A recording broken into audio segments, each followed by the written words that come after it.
Ladies, gentlemen, and non-binary homies, stop Vegeta saying what is good to all my fellow pirates out there, and today we will be taking a look at 5 fights that Luffy has to have before the end of One Piece. Though we know that after this month-long break that Oda is taking throughout the month of July, we will be entering the final saga of One Piece, which, as sad as it is, there is still plenty of plot points that need addressing, and with those plot points come plenty of cool fights, a few of which I'd like to talk with you guys about today. If you enjoy the video, don't forget to hit that thumbs up, and without any further jibber jabber, let's hop right on into it. To start things off, we have the obvious choice, which is Blackbeard.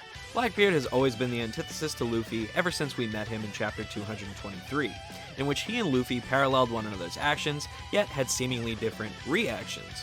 We also know that when Blackbeard and Ace fought one another, his original target was Luffy, with Blackbeard even referring to this fight as the sun versus the darkness. The narrator states that this would be the catalyst for major events to come, assumingly alluding to Marineford, but we can also see that this fight foreshadows the future showdown between Luffy and Blackbeard. Now that we know that Luffy's Devil Fruit is that of Sun God Nika, we can also see that the seeds of this climactic clash had been planted hundreds upon hundreds of chapters ago. Next up, we have Rob Lucci. Lucci is one of Luffy's most iconic opponents, who was originally introduced to us as a member of CP9 in search of the blueprints for the warship Pluton. We now know him to be a member of CP0, who have been heavily involved in the recording of events in Wano, which not so coincidentally, Robin revealed to be the location of Pluton in chapter 1053.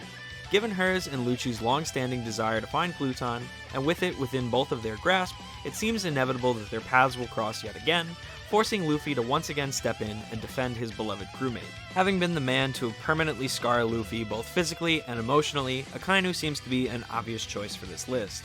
Though vengeance doesn't seem to suit Luffy, especially since now he has a Devil Fruit that is the embodiment of freedom, Luffy confronting Akainu is bound to occur. As of now, Sakazuki is the Fleet Admiral of the Marines, standing as the opposing force in the Grand Line and the muscle of the world government. If there is truly to be reform in the world, where all people can sail and live freely, Luffy will have to confront Akainu yet again. However, I don't think this will end with Luffy killing Akainu out of vengeance, but rather will end with him showing mercy, sparking changes within his ideals. Ultimately, we have seen time and time again Luffy does respect those who wish to protect others, which at its core is the goal of the Marines. However, someone must spark change within them in order for them to get there. By showing Sakazuki kindness, he'll be able to observe firsthand that pirates are not the scum he's always thought them to be, and are simply people wishing to live happily and freely amongst the sea. This next entry is someone who's not only been opposed to Luffy being a pirate, but is someone who once stood against the original Pirate King himself, Gol D. Roger, and that is the hero of the Marines, Monkey D. Garp. Garp had always been opposed to Luffy and Ace being pirates, and this had been made ever apparent to us not only through flashbacks, but within the heartbreaking scene of him and Ace sitting on the execution platform during Marineford.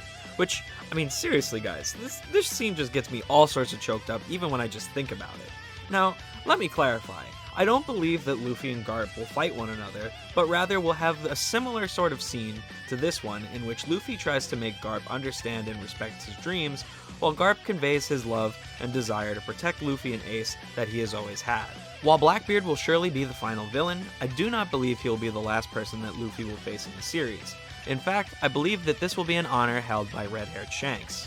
There have been many in the community who have speculated Shanks to be evil ever since his meeting he had about a certain pirate with the 5 elders.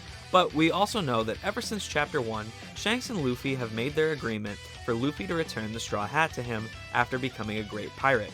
And what better way to prove your worth as a pirate than through battle? Roger passed down the straw hat to Shanks, seeing the pieces of himself within Shanks, who then did the same for Luffy. We even saw Shanks ending the Paramount War to stop the bloodshed on both sides, but also saving Luffy in the process. Yet, the two did not reunite despite Lucky Roo suggesting that they should go see Luffy.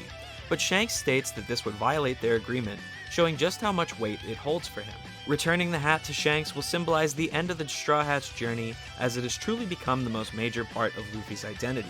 And so while Blackbeard will be their last enemy, Luffy fulfilling his first and final goal as a pirate will have to come from his reunion with Shanks. Anyways, I hope you guys enjoyed the video, and I thank you all for watching. Have a great rest of your day, peace out, and I will see you all next time.